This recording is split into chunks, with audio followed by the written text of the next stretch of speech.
Mathematic practices, generation of computer. Okay, at the first, we go through the right side of the uh, board. Okay, means what are the basis to determine the generation of computer. हम वो basis जानेंगे कि generation of computer जो है वो कैसे determine होगी. First जो फैक्टर है उसका साइज है, सेकंड फैक्टर है स्पीड, थर्ड फैक्टर है मेमोरी, फोर्थ फैक्टर है used devices, fifth accuracy and six secondary storage devices.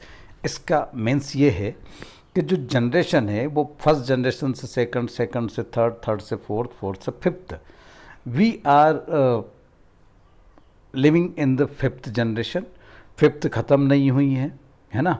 Fourth और फिफ्थ, फिफ्थ से आगे हम चल रहे हैं पर वो भी डिटरमाइन नहीं हुई पूरी, बहुत डेवलपमेंट बाकी है. लास्ट 30 ईयर्स से मैं फिफ्थ जनरेशन में ही लगा हुआ हूँ. जब मैंने कंप्यूटर किया था तब भी वही कंडीशन थे फिफ्थ जनरेशन में.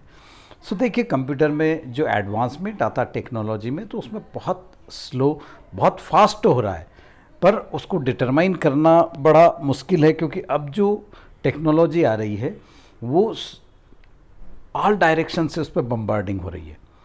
इंफॉर्मेशन टेक्नोलॉजी अलग हो गया, कंप्यूटर साइंस अलग हो गया है ना. इंफॉर्मेशन टेक्नोलॉजी में अब जो एंड्रॉयड है वो अलग चीज़ हो गई है. ठीक है, आर्टिफिशियल इंटेलिजेंसी जो है, जो लास्ट फिफ्थ जनरेशन का मेन जो कैरेक्टरिस्टिक्स है वो अब बूम करके आ रहा है. तो हम बेसिस पे बात कर लेते. देखिए, मैं इसके बारे में बता देता हूँ कि बेसिस में क्या चीज़ आएगी.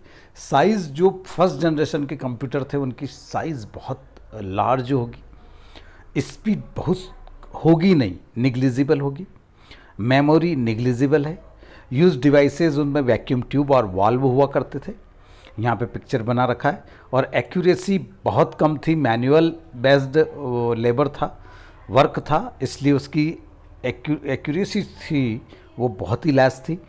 और सेकेंडरी स्टोरेज डिवाइसेस, ये समझ लो कि पंच कार्ड और इस तरीके का पीडी, ये कुछ भी नहीं था. ठीक है, ये फर्स्ट जनरेशन की बात हो गई.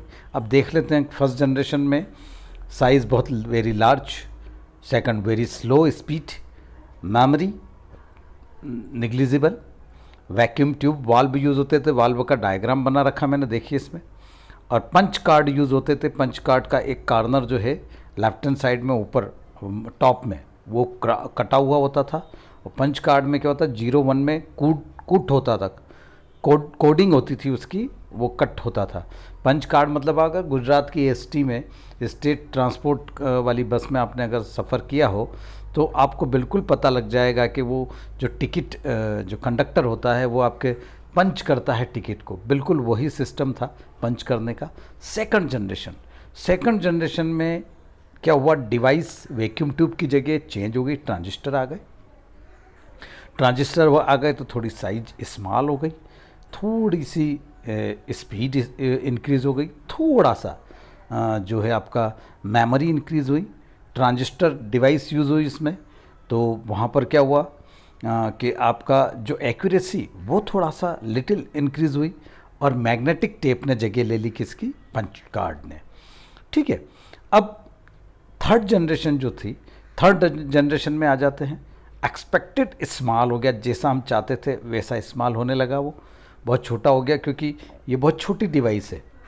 सेमीकंडक्टर आ गए, है ना, सेमीकंडक्टर यूज़ होने लग गए, ट्रांजिस्टर यूज़ होने लग गए, है ना. ट्रांजिस्टर क्या, सॉरी, एक्सपेक्टेड स्मॉल हो गया, क्योंकि बहुत सारे ट्रांजिस्टर से मिलके एक इंटीग्रेटेड सर्किट तैयार हो गया.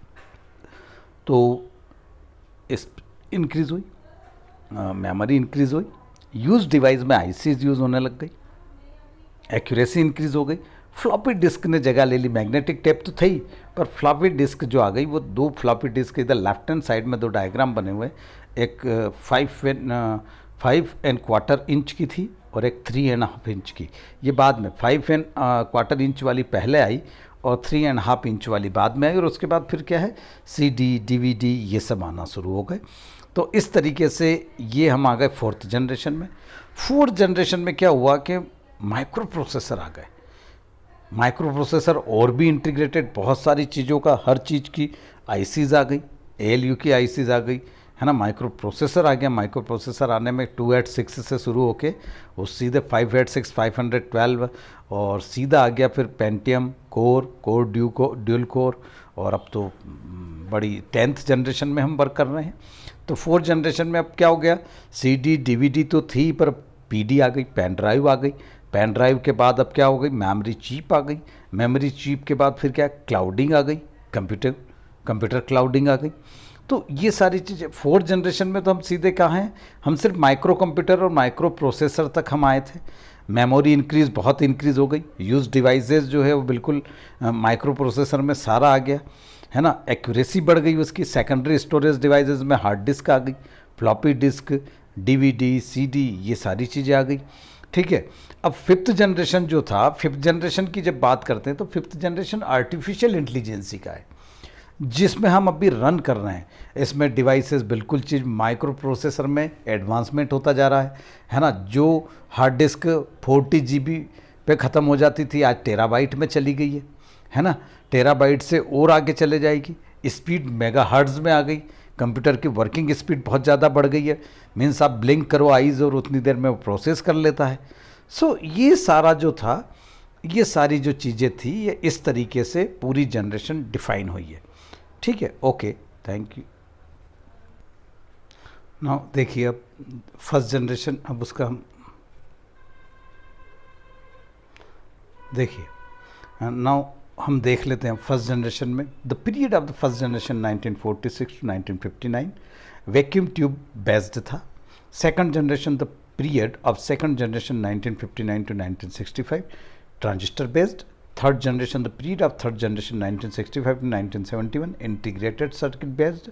Fourth generation, the period of the fourth generation 1971 to 1918 VLSI embedded designing शुरू होगी, माइक्रो प्रोसेसर बेस्ड मदरबोर्ड आ गए। Fifth generation, the period of fifth generation 1980 to onwards अभी तक चल रहा है। ULSI माइक्रो प्रोसेसर बेस्ड हो गया है ये, है ना। अब इसमें आगे चलते हैं हम कि ये देखिए फर्स्ट जनरेशन का कंप्यूटर ENIAC देख लीजिए आप, है ना। ये फिर चलते हैं कि जनरेशन में किस तरीके से क्या क्या चीज़ें आई, ये देखिए, ये वैक्यूम ट्यूब है, फिर ट्रांजिस्टर है, फिर इंटीग्रेटेड सर्किट है, फिर माइक्रो प्रोसेसर आ गया, मदरबोर्ड आ गया, ठीक है। ये देख generation of computer and their chart. First generation computer, second generation का इधर है, थर्ड जनरेशन कंप्यूटर ये, फोर्थ जनरेशन है, फिफ्थ जनरेशन का अभी है, ठीक है। अब देख लेते हैं इसमें ये सारा, ओके।